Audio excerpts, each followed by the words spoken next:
قال الله تعالى في كتابه الكريم أعوذ بالله من الشيطان الرجيم واعتصموا بحبل الله جميعا ولا تفرقوا. Dalam ayat ini Allah Subhanahu wa taala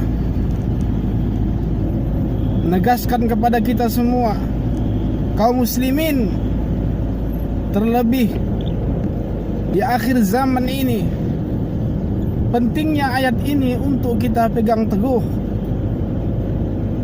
Kenapa? Karena kata Allah Subhanahu wa taala, wa'tasim, berpegang teguhlah kamu bihablillahi jami'an wa la tafarraqu, dengan tali-tali Allah. Apa makna habl, tali tersebut? Para ulama mufassirin ahlu tafsir menyebutkan di dalam tafsir Al-Imam Ibnu Katsir rahimahullah bahwasanya makna tali tersebut adalah Al-Quran dan Sunnah. Dan tidak ada silang pendapat, makna habl di sini adalah Al-Quran dan Sunnah, Al-Quran dan hadis Nabi SAW. Jadi Allah Subhanahu wa taala perintahkan kita semua kaum muslimin untuk berpegang teguh dengan Al-Quran dan Sunnah, Al-Quran dan hadis.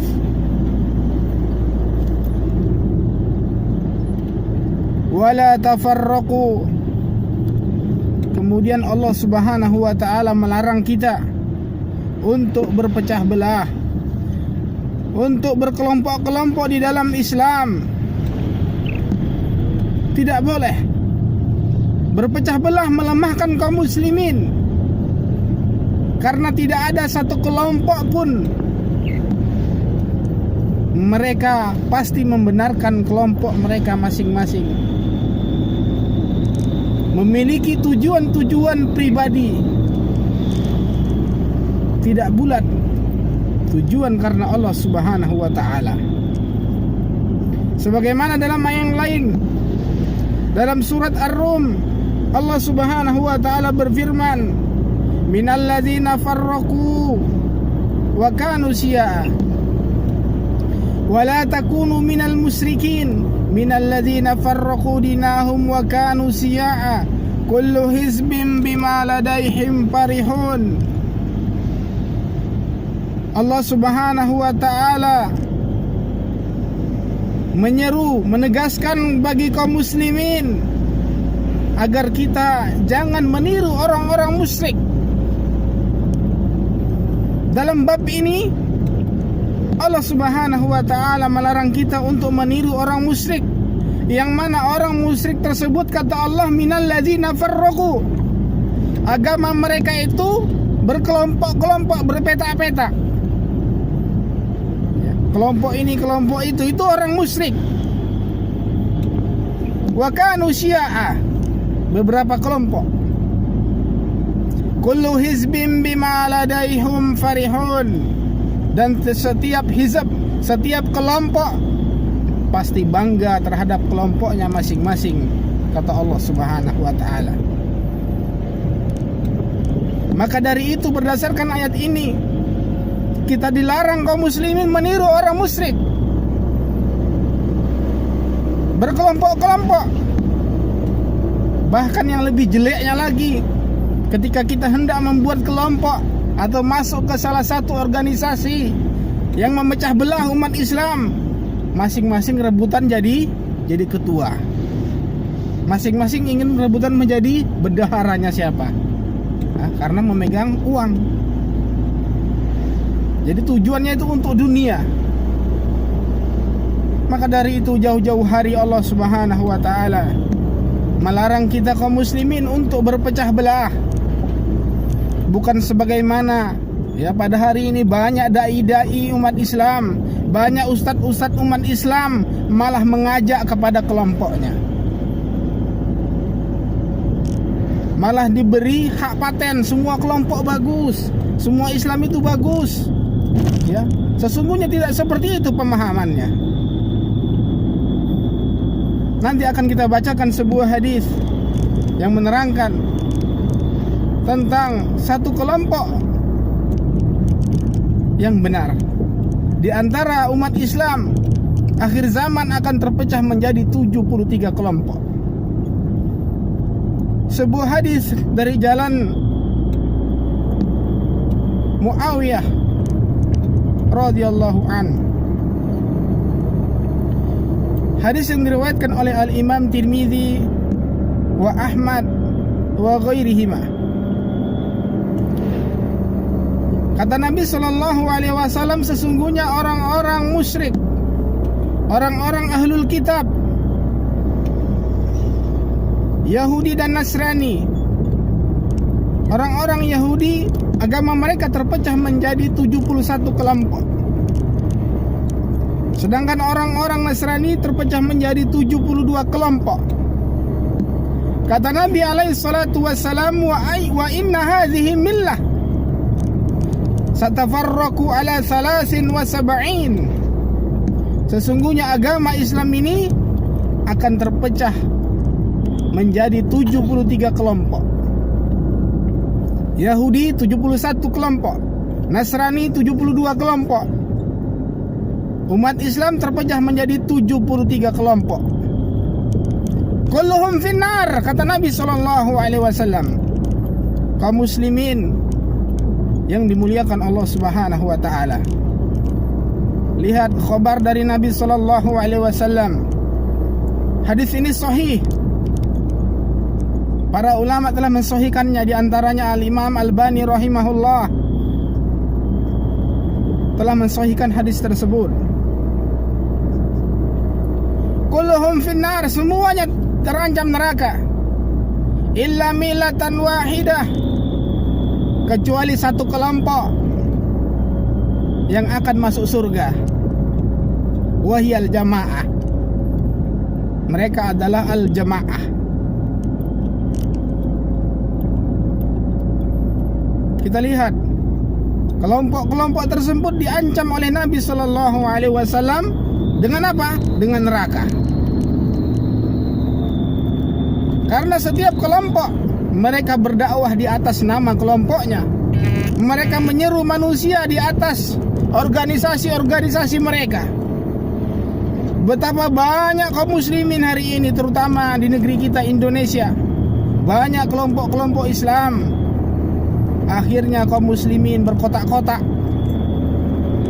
satu sama lain saling membenarkan dirinya, satu sama lain menganggap ustadznya lah yang paling benar, gurunya yang paling benar, ya. Akibat tidak adanya ilmu di dalam jiwa-jiwa kaum muslimin hari ini. Mereka jauh daripada menuntut ilmu Allah, jauh daripada majelis-majelis ilmu, sibuk dengan urusan dunia, sehingga tidak tahu bagaimana Islam yang sesungguhnya. Kalau kita tanya para jamaah yang dimuliakan Allah, kaum muslimin, adakah Islam di zaman Rasulullah itu memiliki organisasi? Adakah Islam di zaman para sahabat memiliki kelompok-kelompok? Adakah Islam di zamannya para imam-imam mujtahidin memiliki organisasi kelompok, memiliki ketua, sekretaris bendahara? Tidak. Ikhwani fillah, kaum muslimin yang dimuliakan Allah, Islam tetap Islam. Islam itu satu, tidak bercerai-berai. Maka dari itu jauhilah kelompok-kelompok tersebut. Sehingga para sahabat ridwanullahi ajmain, mereka bertanya langsung kepada Nabi SAW, "Man hum ya Rasulullah?" Siapa mereka ya Rasulullah?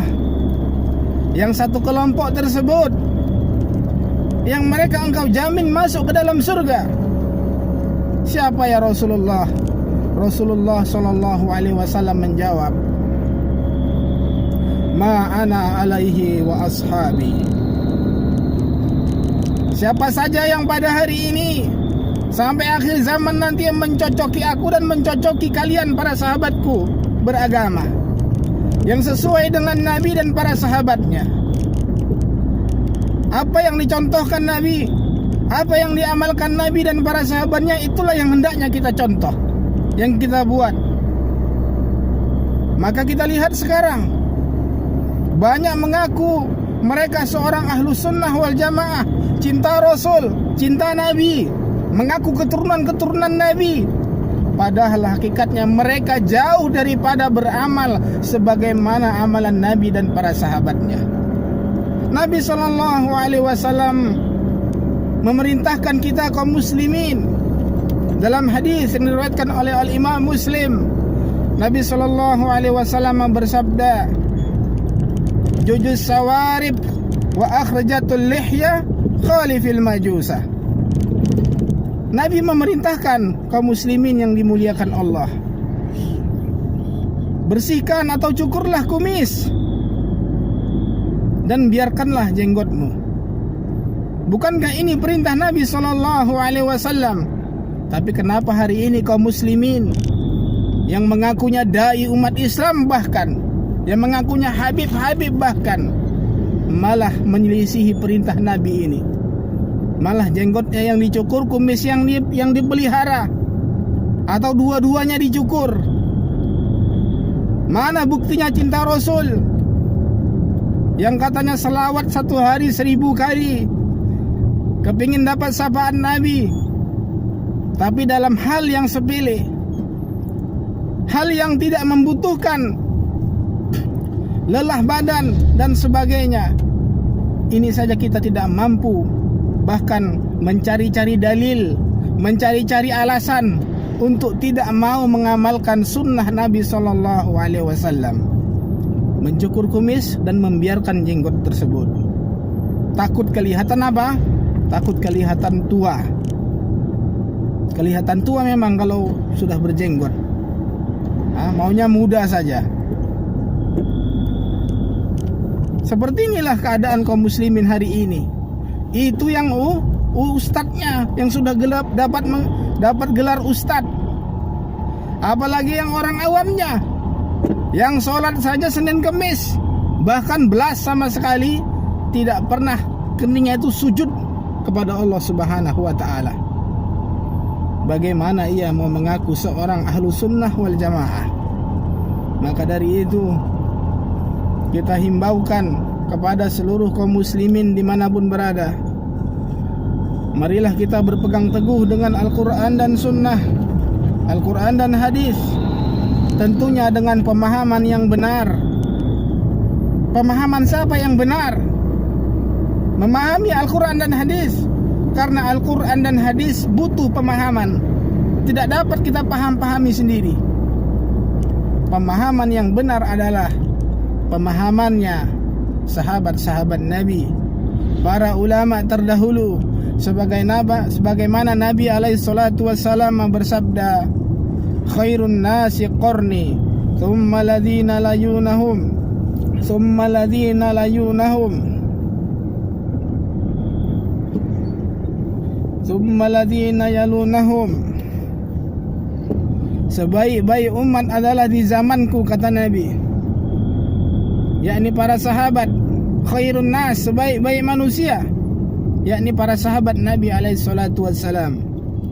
Thumma ladhina yalunahum, kemudian orang-orang yang mereka belajar dengan para sahabat, yakni para tabi'in, seperti Al-Imam siapa? Ibnu Hanifah, Imam Abu Hanifah, Al-Imam Atha bin Abi Rabah. Thumma ladhina yalunahum, kemudian orang-orang yang belajar kepada tabi'in, yaitu atba'u tabi'in. Semisal siapa? Al-Imam Syafi'i, Al-Imam Ahmad rahimahumullah. Mereka adalah orang-orang yang ditazkiyah, mendapatkan hak paten dari Nabi SAW, khairun nas, sebaik-baik manusia.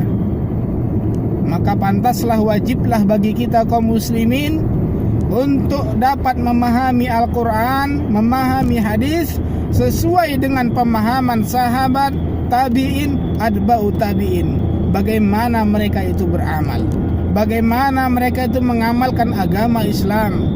Contohlah mereka, karena mereka yang mendapatkan hak paten dari Rasulullah SAW, bukan umat akhir zaman ini. Banyak yang mengaku ulama, banyak yang mengaku dai umat Islam di atas kebenaran, padahal hakikatnya mereka mengajak, menyeru kaum muslimin ke pintu-pintu neraka Allah Subhanahu wa taala. Maka dari itu, untuk mendapatkan pemahaman yang benar tersebut, hendaknya kita mempelajari agama Allah Subhanahu wa taala.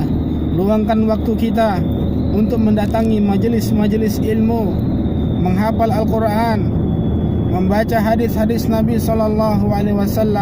Semoga Allah Subhanahu wa taala memberikan kita taufik, memberikan kita kemudahan untuk mempelajari agama Allah Subhanahu wa taala. May yuridillahi khaira yufaqihu fiddin. Barang siapa yang Allah Subhanahu wa taala inginkan kebaikan bagi seseorang, yufaqihu fiddin, niscaya Allah Subhanahu wa taala akan memahamkan seseorang tersebut perkara agamanya. Ini jika Allah Subhanahu wa taala inginkan seseorang itu baik, maka Allah akan mudahkan ia untuk mempelajari agama Allah Subhanahu wa taala. Aqulu qauli hadza wastaghfiruhu innahu huwal ghafurur rahim.